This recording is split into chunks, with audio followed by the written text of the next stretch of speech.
In a moment, you'll hear from Commander Clark, who will describe what we know at this time.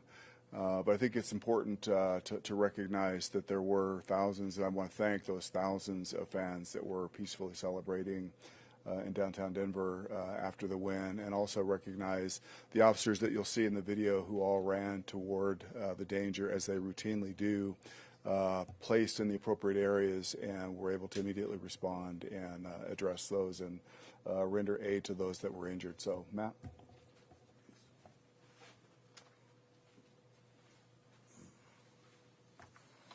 Thanks, Chief. Good afternoon. My name is Matt Clark. I'm the commander of the Major Crimes Division for the Denver Police Department. I appreciate you being here and providing us an opportunity to offer an update to the incident that occurred in the area of 20th and Market early this morning. This is intended to be a preliminary briefing based on the information that we've gathered from interviewing witnesses, speaking to the victims who are available to us at this point, and processing the crime scene out on Market. Obviously, the investigation's in its early stages at this point. There may be information I either do not have or questions I may not be able to answer, but to the degree we are able, we'll take questions at the conclusion. To jump in, on Tuesday, June 13th, 2023, just after 12:30 in the morning, the Denver Police Department had a significant number of officers assigned to the area of 20th and Market Street to monitor the post-game celebration. At that time, the celebration was generally ending. The larger crowds that had previously gathered were beginning to disperse, and there was just several groups left in the area. While monitoring the area, the officers heard a number of shots being fired in the 2000 block of Market Street. They immediately responded to assist and attempt to identify the individuals who were responsible for firing the rounds. Officers located multiple individuals who had been injured by gunfire and began rendering aid until ambulances could arrive. Simultaneously, other Denver police officers located and detained individuals who were believed to be involved in the incident. One individual fled the area on foot and was chased by officers. He was taken into custody near Park Avenue and Blake Street. This individual was found to be suffering from a gunshot wound from the prior incident and was transported to the hospital for treatment. While searching the individual, the officers recovered a firearm and suspected fentanyl pills on him as well. Other officers contacted the occupants of a vehicle that was in the parking lot directly across the street from the View House in the 2000 block of Market Street. The occupants were believed to be involved in the shooting. When they were contacted, the officers located a firearm in the floorboard of the driver's seat. The driver of the vehicle was detained.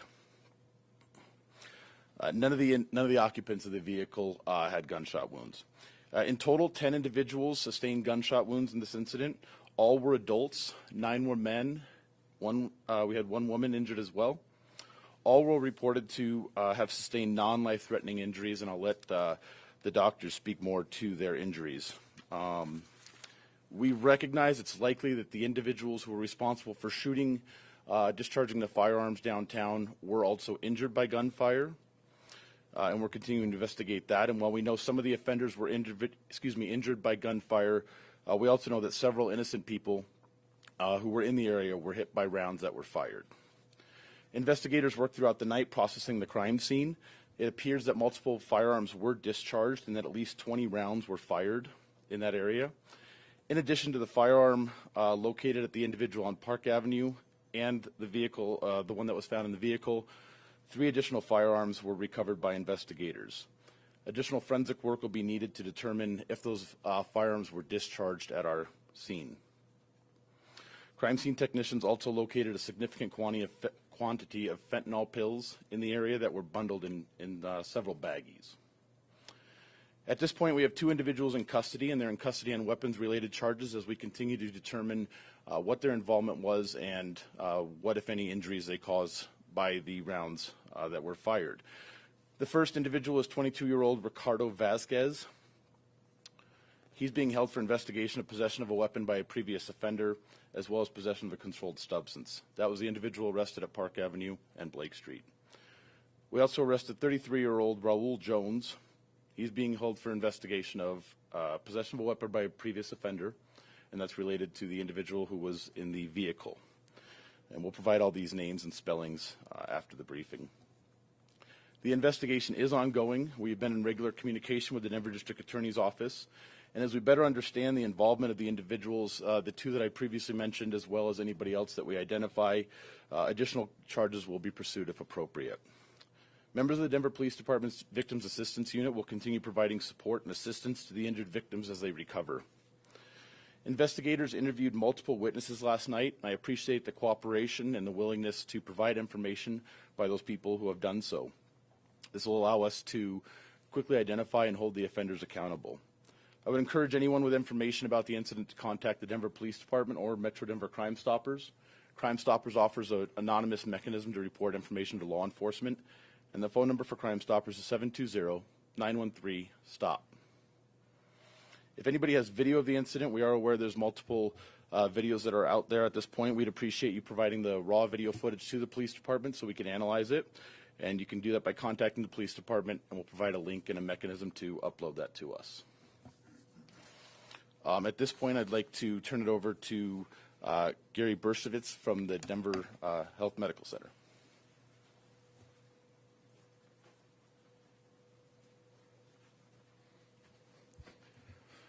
Good morning.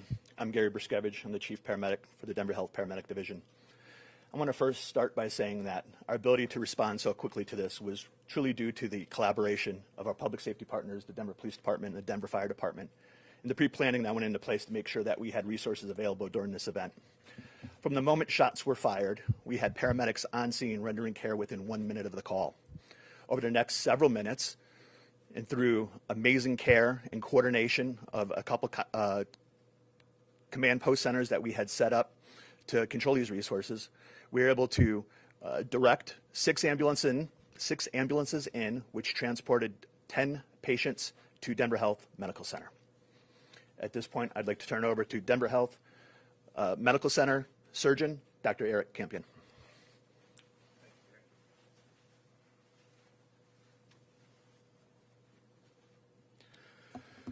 Thank you very much. My name is Eric Campion. I'm one of the trauma surgeons at Denver Health Medical Center. And I stand here incredibly disappointed that such a wonderful celebration was marred by gun violence when we should have been celebrating the Denver Nuggets. But I do stand here as well, incredibly proud of the response of both all of our pre-hospital folks, the Denver Police Department, the Denver paramedics, and all of the staff of Denver Health Medical Center.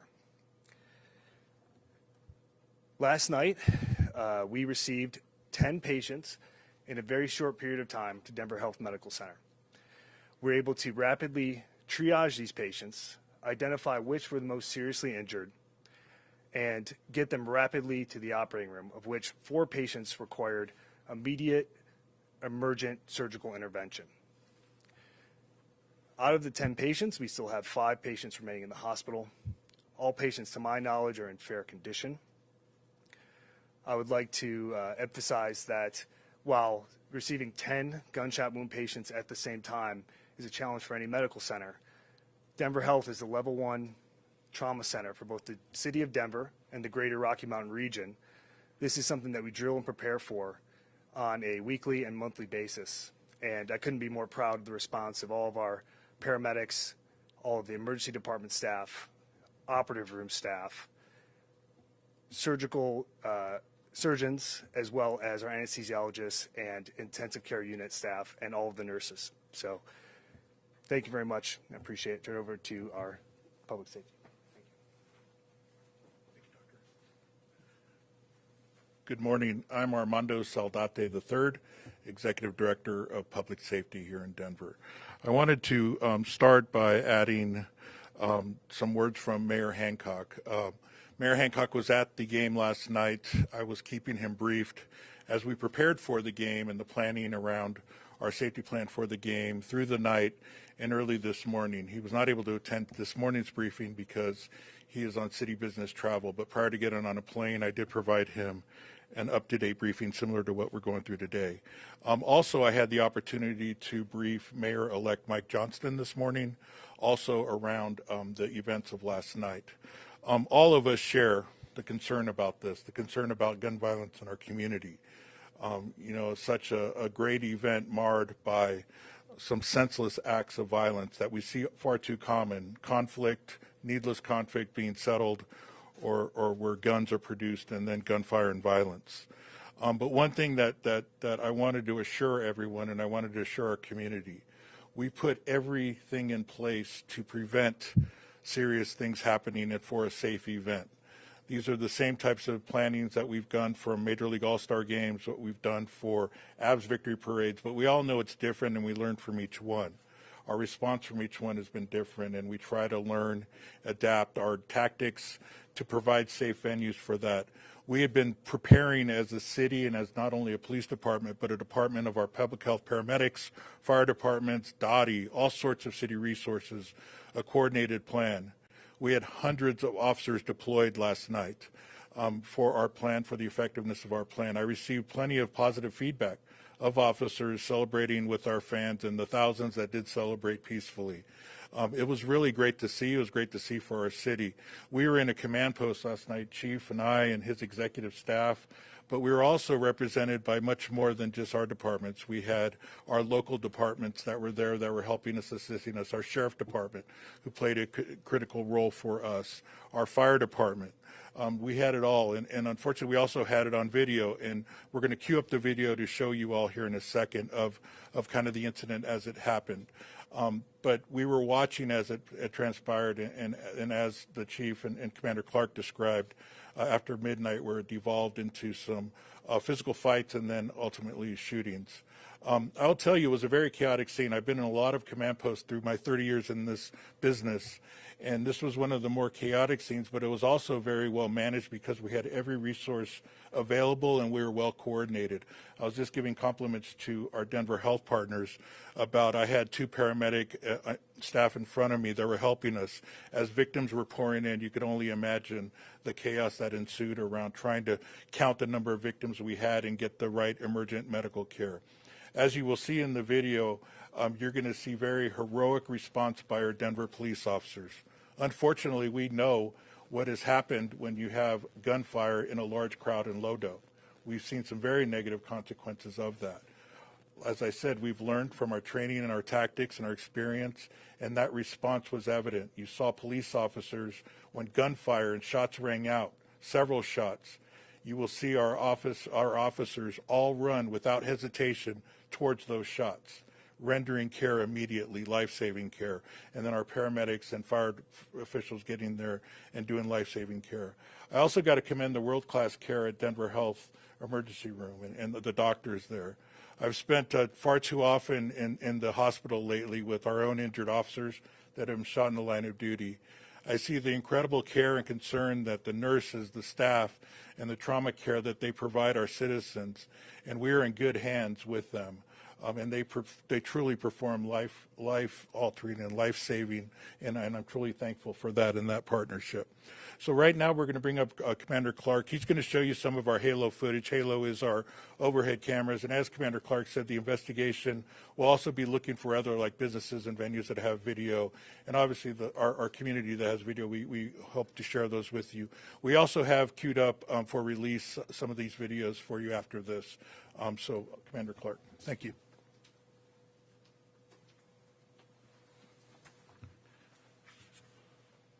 Okay, this video will be available for release as well, but what we're looking at right now is the view from a Halo camera. What we're looking at is 20th and Market Street. We're looking down. If you're looking down, you're in the 2000 block of Market Street. And specifically, there's officers in the intersection, and the specific area that we're looking towards where the shots occur is up by that vehicle. It's at the top of the screen there. This is about a 30-second clip with no audio.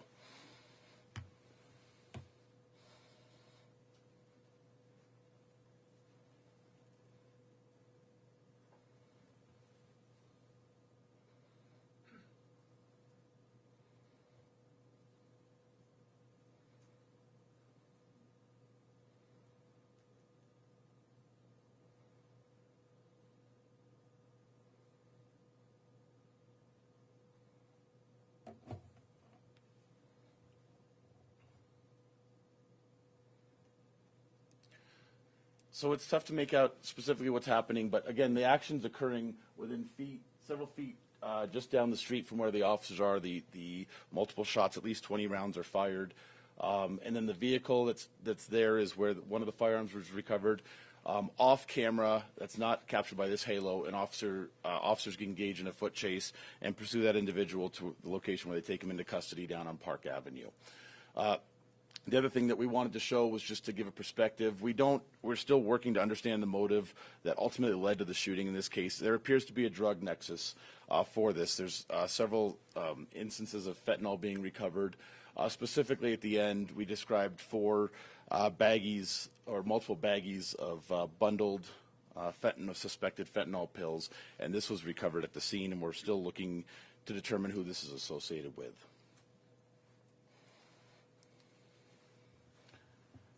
Anything else, Chief? We're happy to answer or attempt to answer any questions at this point. Commander, Yes, ma'am. Colleen Slevin from AP.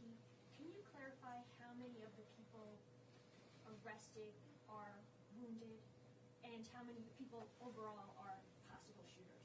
So one of the individuals who is at the hospital is in custody right now as an injured individual. I'm sorry, what was your second part? How many of the people who were taken to the hospital are possible shooters? So we're still working to understand what the involvement of everybody was at this point.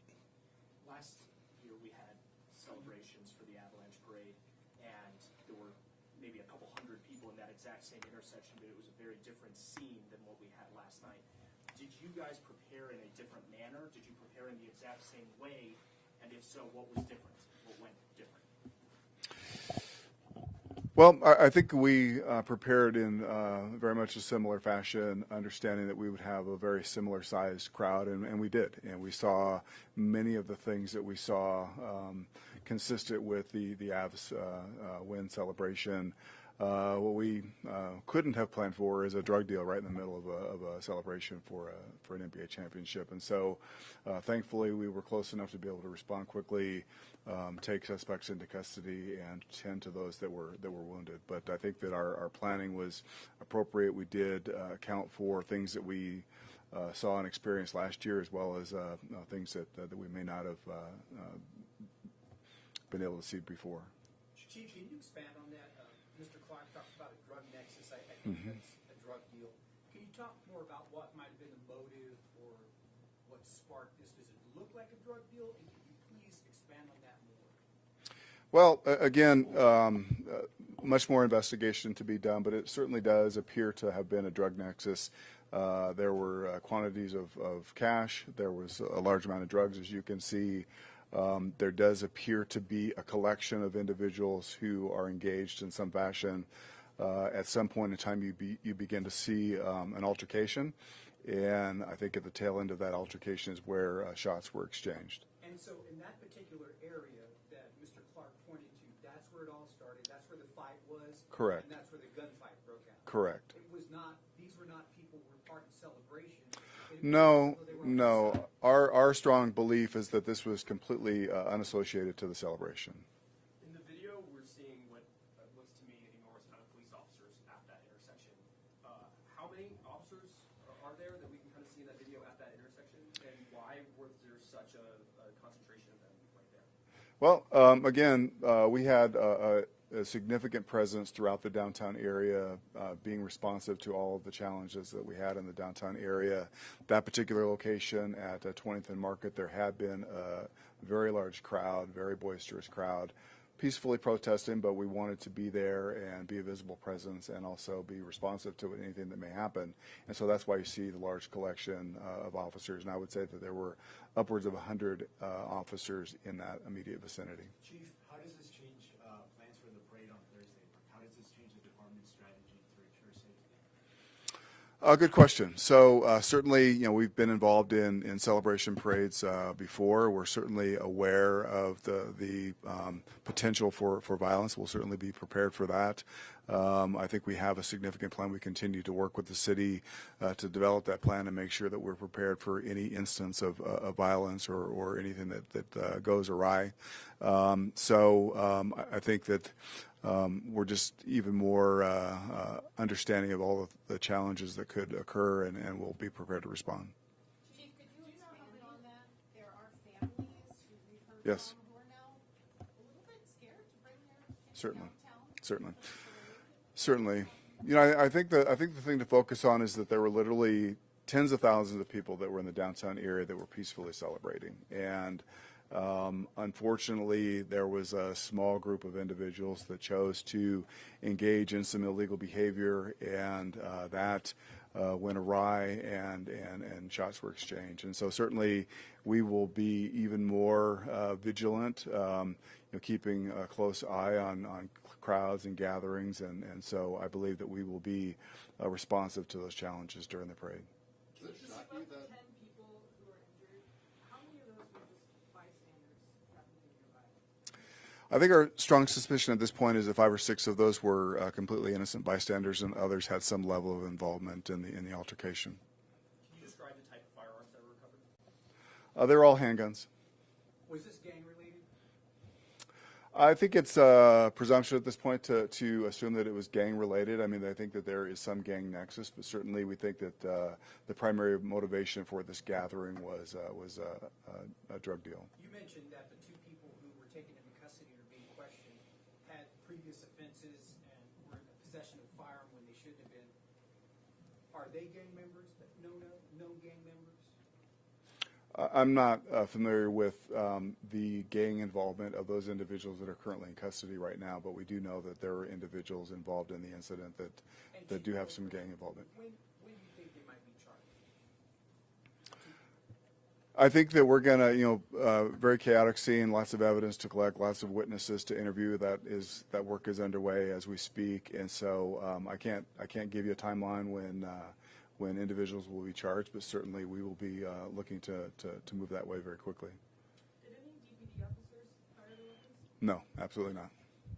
Do you think the person in the car with the gun in the floorboards, was that gun fired at this? That weapon is being tested to determine whether or not it has been fired. So right now it's only at least one person shooting? Well, because of the different shell casings that were recovered at the scene, it's pretty clear that there was more than one weapon that was fired. Was that vehicle towed away? Yes, it was. Lodo is somewhere that we've seen multiple shootings happen, stabbings. Yes. You name it. Is that specific intersection, 20th and Market, where we've seen celebration shootings before outside the bars there, is this a specific area that is troublesome for you guys? Well, certainly there have been a lot of violent incidents that have occurred there. I think that this is, a collection point for a lot of celebratory community members. There are a number of liquor establishments and at that particular location, so certainly it draws a crowd, and they engage with each other at let out and after those establishments close, and so there's always the potential for violence. And I think the 2 elephants in the room that I think it's important to address is that there's far too many guns that are in our communities today. We have a tremendous problem with fentanyl in our community today. Those were key elements in this particular situation. It seems almost though you knew something could happen there, having 100 officers in that intersection. Certainly, and I think that not long before that there were hundreds of individuals that were in the intersection there again, peacefully celebrating. Chief Thomas, is it fair to say that any large gatherings where people are drinking are just inherently dangerous now because of the amount of guns and fentanyl? I think that there's certainly the potential for danger anytime that there are large gatherings. I think that it's something that we should all be aware of and cognizant of. Again, as I mentioned, there are far too many guns in our community today, far too many individuals that act irresponsibly with weapons, and so I think that is something that people need to be aware of and be cognizant of. It's certainly something that we are aware of and something that we focus on. Certainly we want to be respectful of people's opportunities to celebrate and be entertained in our downtown core, but that is something that is a concern. Chief, do you know if the web building was hit, the web structure? I don't believe so. I know that there were celebratory gunfire throughout the city. Whether or not that there were any significant structures that were struck, I don't believe so.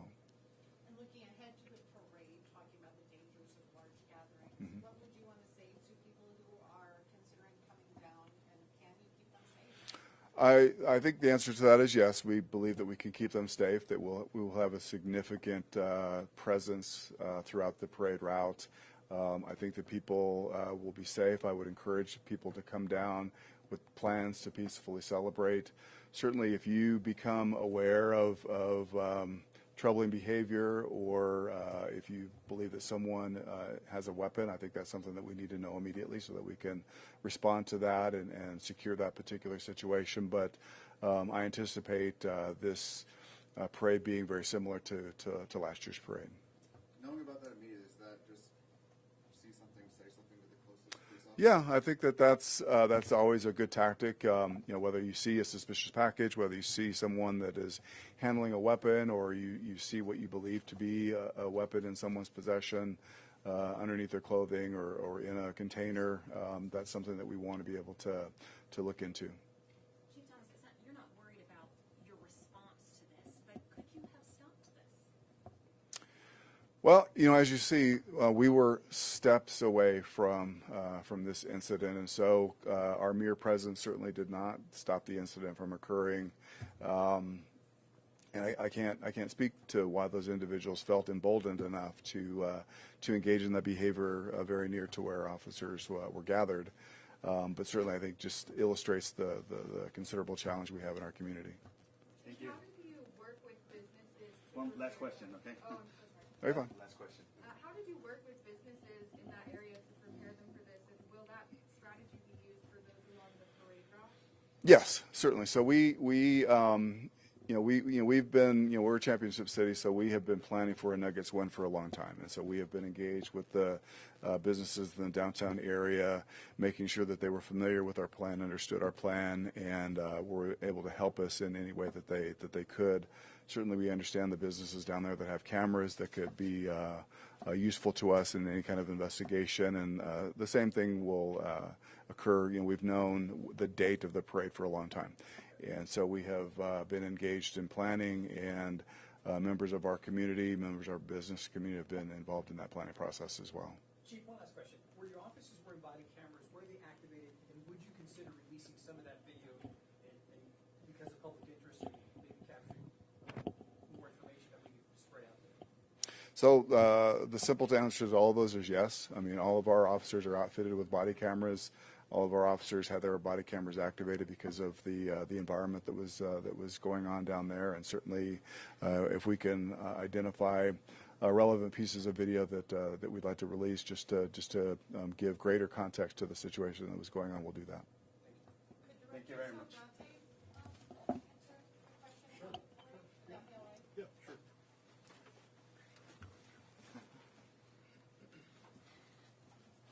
Sir, can you just talk about your plans for the parade and how to keep people safe, and if anything has changed with those plans since last time? Yeah, so as Chief Thomas indicated, we have been planning in that. Let me explain who the we is. The we is not only police, Department of Safety, fire, obviously our fire contingent, and our Denver Health Paramedic Division, but also our DOTI teams, our business partners, our Downtown Denver Partnership, Visit Denver, key partners like that, our business community, in providing that.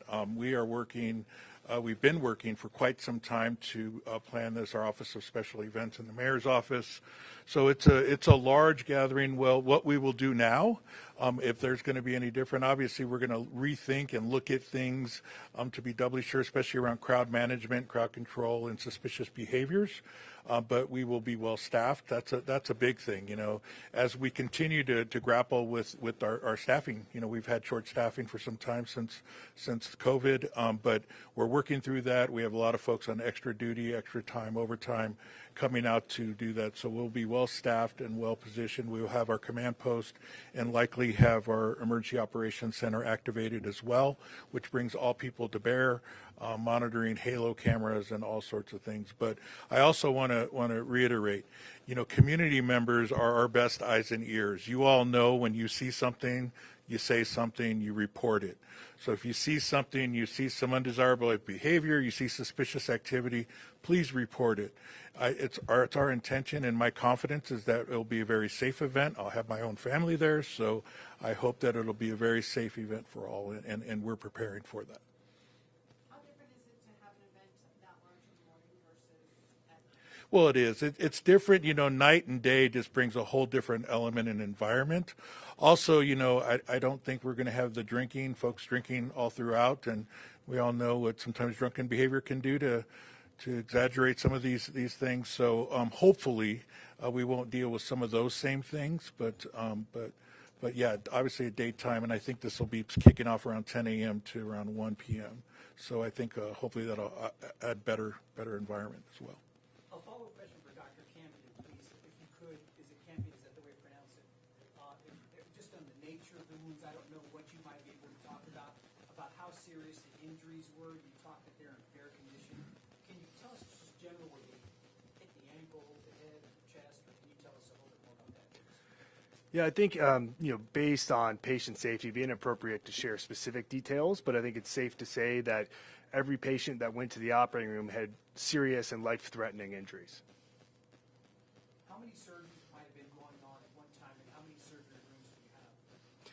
Yes, we have 12 operating rooms in the main hospital of Denver Health, and we had 4 concurrent operations for this event, and there was an unrelated gun violence victim who was also being operated on, so we had 5 operating rooms running at the same time.